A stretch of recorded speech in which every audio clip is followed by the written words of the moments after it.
Il faut vivre sa vie en essayant d'en faire un modèle pour les autres. Rosa Parks.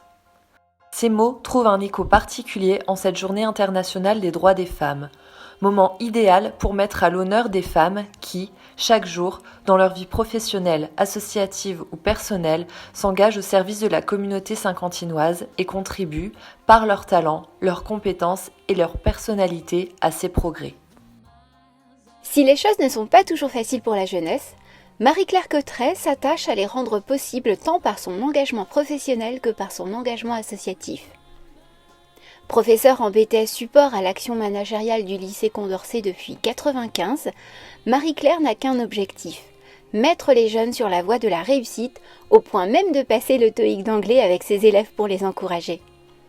Son engagement ne s'arrête pas là, elle s'investit en effet bien au-delà du cadre du lycée. Ainsi, depuis 2003, elle intervient également à l'IUT où elle enseigne la bureautique et travaille avec les étudiants sur leurs projets professionnels. De même, elle intervient au micro-lycée depuis la création de la structure en 2017 où elle enseigne la communication et l'informatique.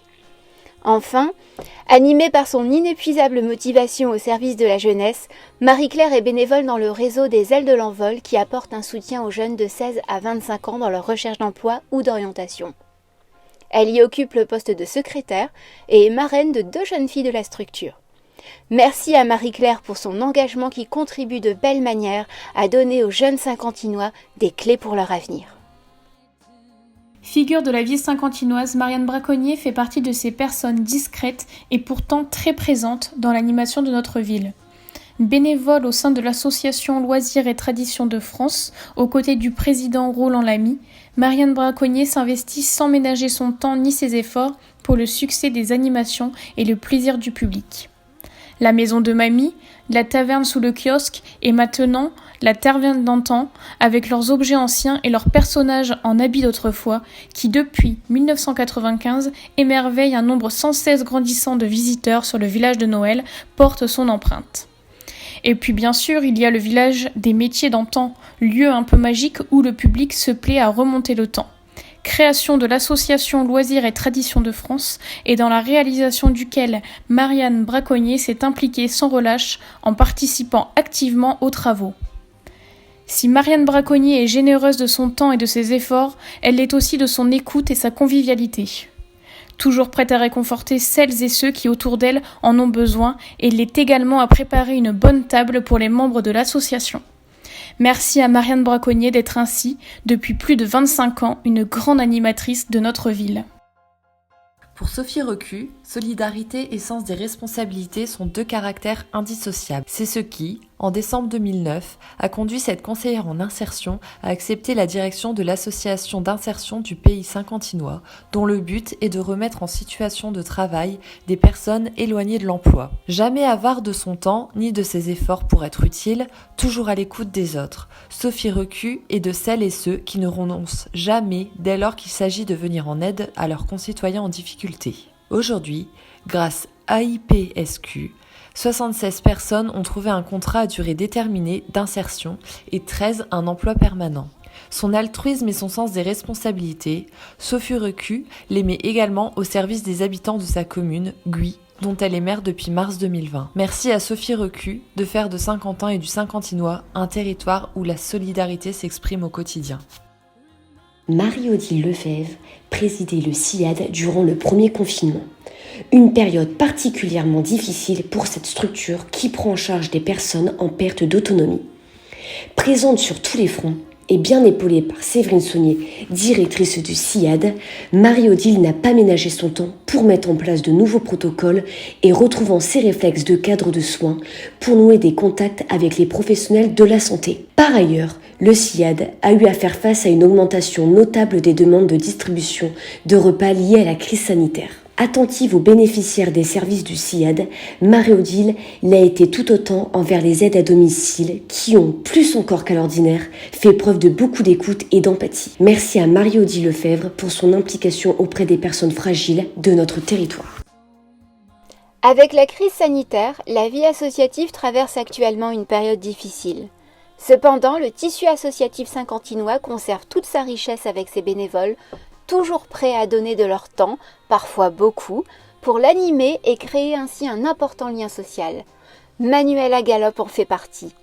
Avec son mari, José, président de l'association des pêcheurs saint-quentinois, Manuela contribue à la promotion de pêche en eau douce, souvent considérée comme un loisir de pleine nature, mais également un sport faisant appel à la concentration et à la maîtrise du geste. Toujours prête à apporter son aide, malgré des journées de travail bien remplies comme employée de bureau, se levant même parfois à 4 heures du matin pour l'organisation des concours et des grands événements comme les championnats, elle n'est pas étrangère au succès de l'association qui compte aujourd'hui quelques 2800 adhérents. Et même si 2020 n'a pas permis aux pêcheurs saint-quentinois d'exprimer leur dynamisme, Manuela ne perd pas son enthousiasme. Merci à Manuela de contribuer de cette belle façon à la richesse associative saint-quentinoise. Passionnée par la restauration de meubles, Hélène Thévenin a ouvert son atelier Amarante, rue Émile Zola, en 2012. Aimant partager son savoir-faire, elle travaille souvent avec le lycée des métiers d'art dont elle accueille des élèves en stage. En 2019, Hélène Thévenin a tout perdu dans l'incendie de son atelier. Avec courage et épaulée par la confiance de sa clientèle, elle a alors relancé son activité dans un garage puis dans un local voisin, tout en travaillant à la remise en état de son atelier. En mars 2020, lors de la première vague de la pandémie, Hélène Thévenin a arrêté son activité pour confectionner, avec l'aide de la boutique aux rouets et des tissus cacheteux, des masques pour le personnel soignant. Merci à Hélène Thévenin pour ce bel exemple de courage et de solidarité. Depuis près d'1 an maintenant, la crise du Covid-19 mobilise l'ensemble des professionnels de santé, respectivement pharmaciens gérants à l'hôpital privé Saint-Claude et pharmaciens gérants au centre hospitalier. Christine Auchard et Audrey Houbert sont au cœur du dispositif. C'est à elles, en effet, que revient la lourde tâche de gérer et de répartir les stocks de vaccins, de médicaments, mais aussi les stocks de masques, de blouses et des gants nécessaires au fonctionnement de la chaîne de soins. Tâche d'autant plus difficile que les approvisionnements par les fournisseurs sont irréguliers. Ne ménageant ni leur temps ni leurs efforts pour contribuer au bon fonctionnement des services, Christine Auchard et Audrey Houbert jouent un rôle clé dans la prise en charge médicale sur notre territoire, et particulièrement actuellement dans la lutte contre la pandémie. 2 spécialistes de la santé qui illustrent de manière exemplaire l'importance capitale de la pharmacie hospitalière et qui méritent d'être salués. Merci à Christine Auchard et à Audrey Houbert pour leur engagement au service de la santé des Saint-Quentinois. Si Saint-Quentin et son agglomération se trouvent préservés des actes de grande délinquance, dont souffrent bien des centres urbains parfois même moins importants que le nôtre, c'est grâce à l'action conjuguée des forces de police et de gendarmerie. Cette action, Sophie Castelsève en est l'une des pièces maîtresses. Commandant de police à la tête du service de voie publique depuis 2018, elle a sous ses ordres la brigade anticriminalité, l'unité motocycliste, le groupe sécurité proximité, l'unité canine et le service police-secours, soit un effectif de 80 policiers avec lesquels elle participe avec clairvoyance et pondération à faire régner sur Saint-Quentin un climat de sécurité. Avec disponibilité, écoute et efficacité, Sophie Castelsève incarne une police moderne dans laquelle les femmes ont un regard nouveau et constructif. Merci à Sophie Castelsève pour son implication et son action au service de la sécurité et de la tranquillité des Saint-Quentinois. Entourée d'une famille d'artistes, Sylvaine Pollard a, dès son plus jeune âge, eu envie de danser. Une envie qui ne la quittera jamais, au point qu'elle en fera sa profession. Après une formation au Centre international de danse de Paris, des études à la Sorbonne et de nombreux stages avec des professeurs de danse internationaux, c'est à Saint-Quentin que Sylvaine Pollard a choisi de s'établir. Enseignant d'abord la danse dans les associations et les centres sociaux, où elle a rapidement conquis le public par sa passion et son talent, Sylvaine Pollard ensuite crée sa compagnie de danse qui a remporté de nombreux prix, avant d'ouvrir sa propre école en 1989. Ainsi, depuis maintenant plus de 3 décennies, Sylvaine Pollard transmet avec attachement, motivation et professionnalisme son amour de la danse, mais aussi toutes les valeurs de travail et d'effort dont est empreint cet art. Et aujourd'hui, c'est toujours avec émotion qu'elle voit certains de ses premiers élèves accompagner leurs enfants à son cours de danse. Et si pour l'heure, la crise sanitaire a mis la danse entre parenthèses, c'est à n'en pas douter, avec impatience, que tous ont envie de retrouver la gracieuse agitation de l'école de danse. Merci à Sylvaine Pollard de promouvoir la danse auprès d'un large public et de contribuer ainsi au rayonnement culturel et artistique de Saint-Quentin. À seulement 18 ans, Laurine Gaffet fait déjà preuve d'un bel engagement dans la communauté saint-quentinoise. Le 16 novembre 2020, elle a rejoint la brigade civique de solidarité de la ville de Saint-Quentin, ayant fait le choix d'effectuer son service civique au sein de la collectivité. Animée par un bel esprit de solidarité, Laurine s'implique avec dévouement au centre municipal de vaccination du Palais des Sports, où elle accompagne et oriente les personnes ayant rendez-vous. Et ce n'est pas tout. En plus de son service civique, elle s'implique 2 matinées par semaine au sein de la banque alimentaire. L'attention que Laurine porte aux autres ne la quitte jamais, pas même le week-end, puisqu'elle profite de son temps libre pour rendre visite aux seniors afin de rompre l'isolement. Merci à Laurine pour son bel exemple de courage et d'altruisme. Couturière de métier, Mélina Lesage a quitté son Pérou natal en 2015 pour s'installer à Saint-Quentin avec son mari. C'est là, rue du Gouvernement, qu'elle a ouvert son petit atelier, avant de déménager rue Saint-André fin 2020. Cette année aura d'ailleurs été marquante pour Mélina Lesage. En effet, désireuse elle aussi de se rendre utile dans la lutte contre le Covid, elle s'est lancée bénévolement dans la confection de masques lors de la première vague. Ainsi, le soir, pendant 3 semaines, après sa journée de travail, elle a conçu plus de 300 masques triple épaisseur pour les mettre à disposition de la ville. Merci à Mélina Lesage pour cet bel exemple de solidarité. Lenka Shekukova dirige le salon Bodyline Tattoo rue d'Ille.